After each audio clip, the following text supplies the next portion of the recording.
Uma das corridas mais polêmicas da história atual da Fórmula 1 foi o Grande Prêmio de Singapura de 2008, que no momento da corrida não causou muita estranheza em muita gente, tirando o fato de Fernando Alonso dar muita sorte, já que largou apenas na 15ª posição e em uma decisão arriscada e que nem fazia muito sentido naquele momento, foi chamado bem cedo por sua equipe para ir aos boxes para sua primeira troca de pneus, apenas na volta 12 da corrida.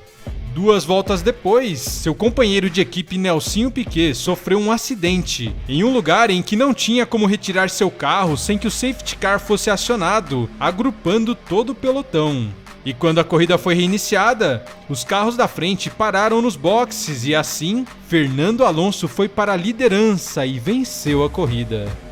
Porém, pouco depois, veio a público que não foi simplesmente sorte de Alonso, mas sim uma manipulação descarada de sua equipe para o beneficiar.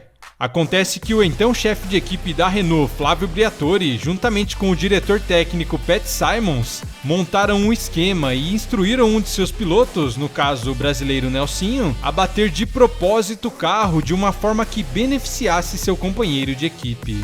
Já me conte aqui nos comentários, pra você, o que seria o certo a ser feito em uma situação assim? Cancelar o resultado da corrida? Punir os responsáveis? Ou não fazer nada? Bom, pouco depois, o pai do piloto brasileiro confirmou a informação depois de seu filho ter sido demitido pela Renault, dando início a um escândalo sem precedentes na Fórmula 1. A promessa da Renault era que, se Nelsinho concordasse com todo o esquema, ele teria seu contrato renovado com a equipe, o que acabou nem acontecendo.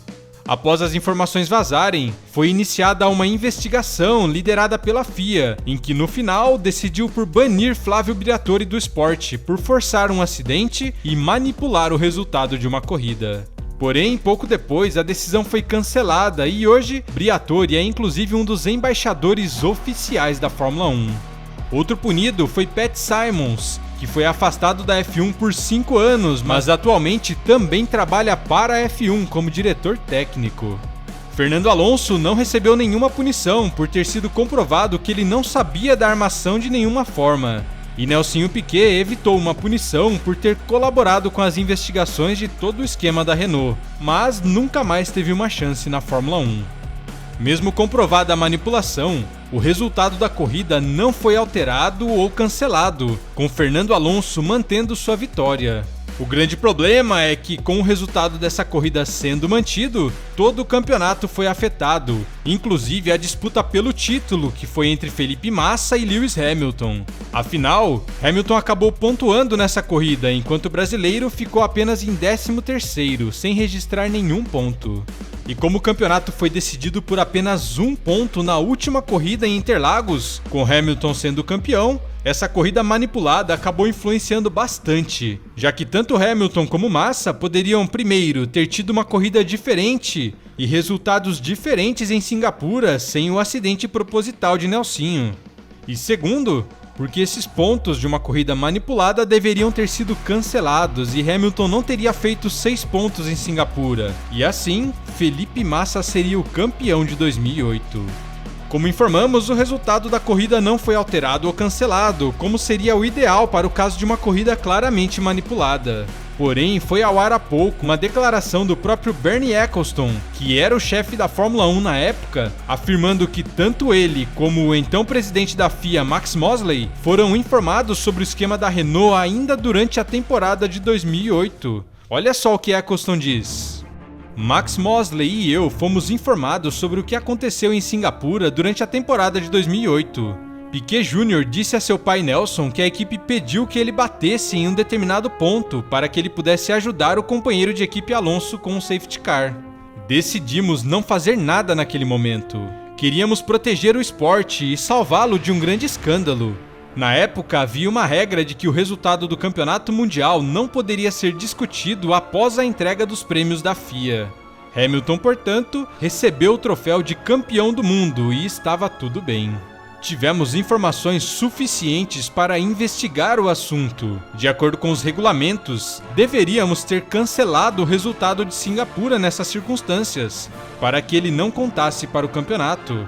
Assim, não Lewis Hamilton, mas Felipe Massa teria se consagrado campeão. Após essa declaração e revelações de Eccleston, Felipe Massa foi procurado pelo site motorsport.com e em uma longa declaração afirmou que agora, após saber de tudo isso, está estudando entrar na justiça para que o resultado dessa corrida seja cancelado. Em parte da entrevista, ele explicou seu ponto, dizendo: existe uma regra de que uma vez que o campeonato é decidido e uma vez que o piloto leva o troféu, nada pode ser mudado. Mas está provado que isso foi roubo. Na época, os advogados da Ferrari me falaram sobre essa regra. Fomos para outros advogados e eles disseram que nada poderia ser feito. Depois de 15 anos, ouvimos do ex-proprietário da categoria que ele descobriu em 2008, junto com o presidente da FIA, e que nada fizeram para proteger o nome da Fórmula 1. Além disso, Massa afirma que nunca entraria na justiça com o objetivo de ter uma compensação financeira pelos prejuízos, mas sim por justiça, pelo cancelamento do resultado e dos pontos dados naquela corrida. E o brasileiro relembra que em todos os esportes, mesmo anos depois, quando uma situação assim é descoberta, os resultados são cancelados. Citando como exemplo o ciclista Lance Armstrong, que teve seus títulos cancelados por ter sido descoberto após sua aposentadoria que ele usou doping durante sua carreira. Ainda em sua declaração, o piloto revelou se irá ou não pedir o cancelamento da corrida judicialmente, dizendo: se você foi prejudicado por algo que não é sua culpa, é roubo, uma corrida roubada. Então a justiça deve prevalecer. Seria certo cancelar o resultado dessa corrida. Essa seria a única justiça em um cenário como esse. Isso é justiça. Pretendo estudar isso, estudar o que dizem as leis e as regras. Precisamos ter uma ideia do que é possível. Como eu disse, não tenho interesse financeiro nisso, o que me interessa é apenas a justiça dessa situação. Massa finalizou dizendo que, infelizmente, isso não mudará muito na vida dele atualmente caso decidam que ele é o campeão de 2008, já que o prejuízo já foi feito. E afirma que esse prejuízo não é só dele, mas sim de todos os brasileiros, já que poucos pilotos brasileiros estiveram na Fórmula 1, principalmente dando felicidades como fez Ayrton Senna. E que se sente muito triste de saber que ele poderia ter dado essa alegria ao povo como campeão da Fórmula 1 em 2008.